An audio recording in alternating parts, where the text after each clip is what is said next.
నేను డాక్టర్ పద్మజ విజయవాడలో.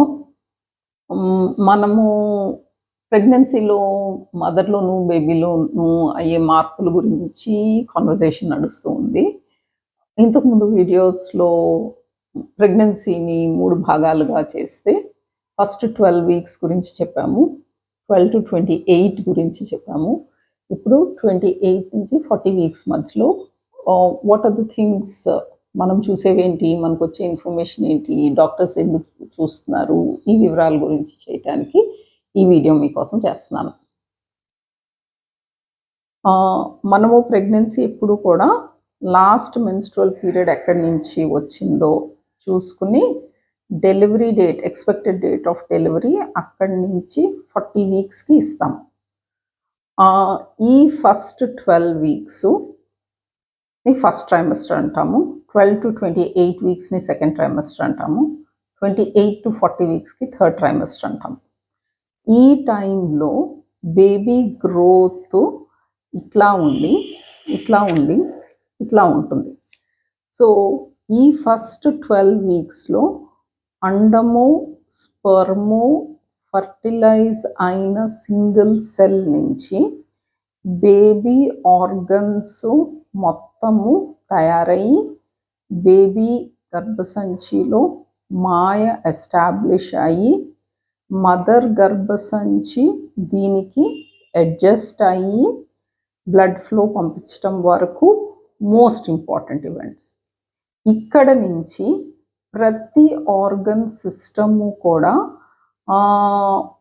ఎలా బయటికి వస్తే బేబీ సర్వైవ్ అవ్వటానికి ఉండాలో అలా అన్నీ వాటి ప్లేస్లో డెవలప్ అవుతూ ఉంటాయి.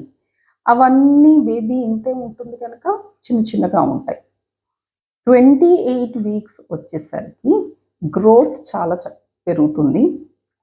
అందుకు పుట్టబోయే బిడ్డ ఎంత అయితే పెద్దగా ఉండాలో అంత పెద్దగా ఈ ఆర్గన్ సిస్టమ్స్ అన్నీ వస్తాయి.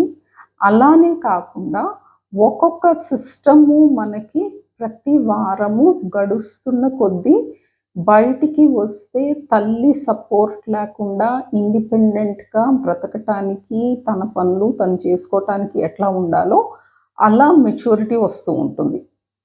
సో ఇప్పుడు ప్రస్తుతం ఉన్న గుడ్ ఐసీయూ ఫెసిలిటీస్లో 28 వీక్స్ దాటి మోర్ దెన్ 1 kg బేబీ ఉండి క్రోమోజోమల్ అండ్ డెవలప్మెంటల్ అబ్నార్మాలిటీస్ లేనప్పుడు ఈ సిస్టమ్స్ మెచ్యూరిటీ లేకుండా బేబీ పుట్టినా కూడా బయట లైఫ్ సర్వైవ్ అయ్యే అవకాశాలు బాగుంటాయి. కానీ ఈ బేబీ ఇన్ని వారాలు నియోనేటల్ ఐసీయూ కేర్లో ఉండి అన్నీ చూసుకోవాలి. అన్నీ పర్ఫెక్ట్గా ఉంటే బేబీస్ సర్వైవ్ అవుతారు. ఏ మాత్రం ఇన్ఫెక్షన్ వచ్చినా, బ్లీడింగ్ వచ్చినా, ఏ ప్రాబ్లం వచ్చినా సర్వైవల్ చాలా తక్కువ ఉంటుంది.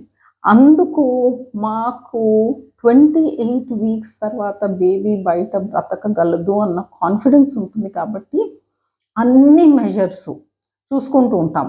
ఈ బేబీకి పొట్టలో పెరగటానికి అన్నీ చక్కగా ఉన్నాయా, లేకపోతే గర్భసంచిలో పెరగటానికి ఏదైనా ప్రాబ్లం ఉంది లోపల, అది సర్వైవ్ కాదు, లేకపోతే ఈ ప్రెగ్నెన్సీ కంటిన్యూ అవ్వటం వల్ల తల్లికి ఏదైనా సీరియస్ లైఫ్ థ్రెటనింగ్ ప్రాబ్లం వస్తుంది అలా అనుకుంటే బేబీని బయటకు తీసి ఐసీయూకి ఇవ్వగలుగుతాం.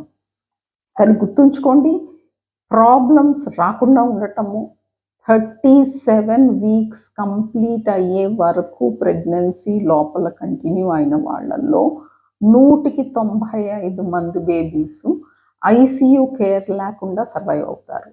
వారం ముందుకు వచ్చిన కొద్దీ దీంట్లో నుంచి -10% వెళ్తూ ఉంటారనమాట. సో మాకు ఇక్కడ నుంచి సర్వైవ్ అవుతుంది అన్న కాన్ఫిడెన్స్ ఉన్నా కూడా మాకు డెలివరీలు ఎప్పుడైనా సరే ఫుల్ మెచ్యూరిటీ 37 వీక్స్ తర్వాత సర్వైవ్ డెలివరీ అయితే బాగుంటుంది అనుకుంటాం. ఓకే, బై ఛాన్స్ ముందు వచ్చింది అనుకోండి, మినిమం ఎంత రావాలి అంటే 34 వీక్స్. ఎందుకంటే 34 వీక్స్లో 70% మెచ్యూరిటీ ఉంటుంది. అందుకు అట్లీస్ట్ ఇక్కడ దాకా రావాలి అనేది అండ్ ఈ టైంలోకి ఆల్రెడీ బేబీ 2 kg వచ్చేస్తుంది. అండ్ 37 వీక్స్ తర్వాతకి 2.8 kgs బేబీస్ వస్తారు. సో మనకి వెయిట్ పెరుగుతుంది, బేబీస్ మెచ్యూరిటీ సిస్టమ్స్వి ఉంటుంది, అండ్ బయట సర్వైవ్ ఇండిపెండెంట్గా అవ్వగలిగే అవకాశం కూడా ఉంటుంది. సో ఈ టైంలో మనం ఏం చూసుకుంటాము అంటే తల్లికి ఏమన్నా ప్రెగ్నెన్సీ ఇండ్యూస్డ్ హైపర్ టెన్షన్, ఏదైనా బ్లడ్ ప్రెషర్ వస్తుందా. బ్లడ్ ప్రెషర్ వస్తుంది అంటే ఈ గర్భసంచికి బేబీకి సప్లై చేయవలసిన పైపుల్లో చాలా ఫోర్స్తో కొడితే కానీ రక్తం లోపలికి వెళ్ళలేదు అని అర్థం. సో దీనితో బేబీలు చిన్నగా ఉండొచ్చు, దాన్ని ఫీటల్ గ్రోత్ రిస్ట్రిక్షన్ అంటాము. అండ్ ఆ తక్కువ బ్లడ్ అందితే ఈ బేబీ ఏం చేస్తుంది, వైటల్ ఆర్గన్స్ ఏదైతే ఉండాలో దానికి ఆ బ్లడ్ని వాడుకుంటూ ఉంటుంది, ఎందుకంటే తక్కువ సప్లై ఉంది కాబట్టి. సో అందుకు ఫస్ట్ బ్రెయిన్కి వాడుకుంటుంది, హార్ట్కి వాడుకుంటుంది, మిగతా సిస్టమ్స్కి వాడుకుంటుంది, కొంచెమే కిడ్నీకి వెళ్తుంది, కొంచెమే యూరిన్ వస్తుంది. అండ్ ఆ యూరిన్ ఫిల్టర్ అయ్యి ప్రాసెస్ అయ్యి దాంట్లో వేస్ట్ మెటీరియల్ అన్నీ మాయ తీసేస్తూ ఉంటుంది కాబట్టి అది మనకి ఉమ్మనీరు. సో కిడ్నీకి బ్లడ్ ఫ్లో తక్కువ ఉంటే ఉమ్మనీరు తగ్గుతుంది. సో ఉమ్మనీరు తగ్గటం అనేది లాస్ట్ ఫీచర్. అక్కడ దాకా వచ్చింది అంటే డెఫినెట్గా కాంప్రమైజ్ అయింది అని అర్థం. అండ్ ఈ బ్లడ్ ప్రెషర్తో తల్లికి బ్రెయిన్లో హెమరేజ్ రావచ్చు, లేదా లంగ్స్ మీద ఎఫెక్ట్ ఉండొచ్చు, లేదా కిడ్నీస్ మీద ఎఫెక్ట్ ఉండవచ్చు, బ్లడ్ వెసల్స్ అన్నిటి మీద ఉండవచ్చు, అండ్ హార్ట్ మీద ఎఫెక్ట్ ఉండవచ్చు. సో మదర్ ఆరోగ్యమే దెబ్బతింటే డెఫినెట్గా బేబీకి చాలా చాలా హాని ఉంటుంది. అందుకు బ్లడ్ ప్రెషర్ క్లోజ్గా మానిటర్ చేయాలి, బ్లడ్ ప్రెషర్కి మందులు వాడాలి. ఆ ఎఫెక్ట్ మదర్ మీద ఏముంటుంది, బేబీ మీద ఏముంటుంది, డేంజర్ లెవెల్ ఎప్పుడు క్రాస్ అవుతున్నాం, వీలైనంత వరకు 34 దాటించగలమా లేదా 37 దాటించగలమా అనుకుని డెలివరీ చేయాలి. ఇంకో ప్రాబ్లం ఏంటి అంటే మన ఇండియన్స్లో ప్రెగ్నెన్సీలో జెస్టేషనల్ డయాబెటీస్ చాలా ఎక్కువ. అంటే ప్రెగ్నెన్సీలో మాయ తయారయ్యి ఏదైతే ప్రెగ్నెన్సీకి హార్మోన్స్ రావాలో ఆ హార్మోన్స్ వల్ల మదర్ బ్లడ్ షుగర్ లెవెల్స్ పెరుగుతాయి. సో ఎక్కువ బ్లడ్ షుగర్ ఉన్నప్పుడు మాయలో నుంచి బేబీకి కూడా ఎక్కువ షుగర్ ఉంటుంది. అందుకు బేబీ ప్రోగ్రామింగ్ మొత్తము డయాబెటీస్ ప్రోగ్రామ్తో పుడుతుంది.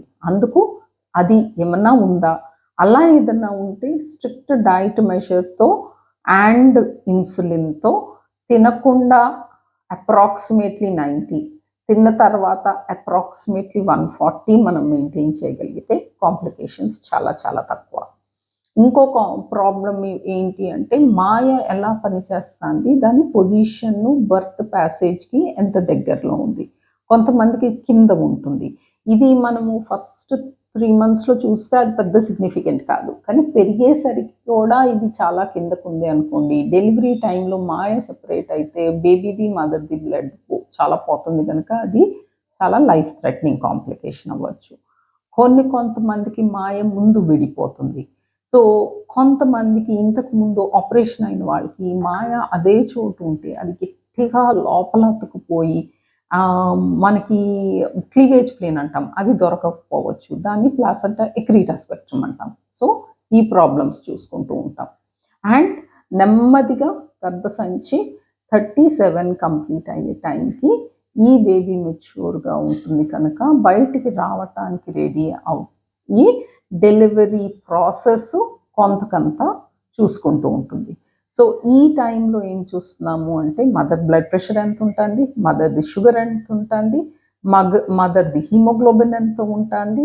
ఎందుకంటే రక్తహీనత ఏదన్నా ఉంటే ఈ బేబీకి కూడా ఐరన్ డెఫిషియన్సీ ఉండి డెవలప్మెంట్లో ప్రతి ఆర్గన్ సిస్టంలో ఎంతో కొంత ఐరన్ కావాలి.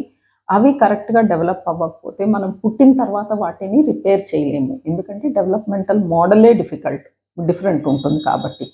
అండ్ సరిగ్గా న్యూట్రిషన్ ఉంటుందా లేదా, దాంతో బేబీ గ్రోత్ మనం ఎక్స్పెక్ట్ చేసినట్టు ఈ కర్వ్లో మెయింటైన్ అవుతుందా లేదా, బేబీ చుట్టూ ఉమ్మనీరు ఎలా ఉంటుంది, అండ్ బేబీకి రక్త ప్రవాహం ఎంత అవుతుంది, డిస్ట్రిబ్యూషన్ ఎంత అవుతుంది.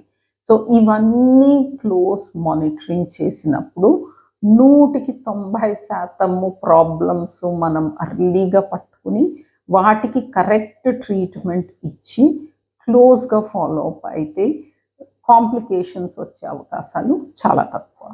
మీకు ఇది థర్డ్ ట్రైమెస్టర్లో ఏవైతే యాంటిసిపేట్ చేయాలో ఇది అర్థమైంది అనుకుంటున్నాను.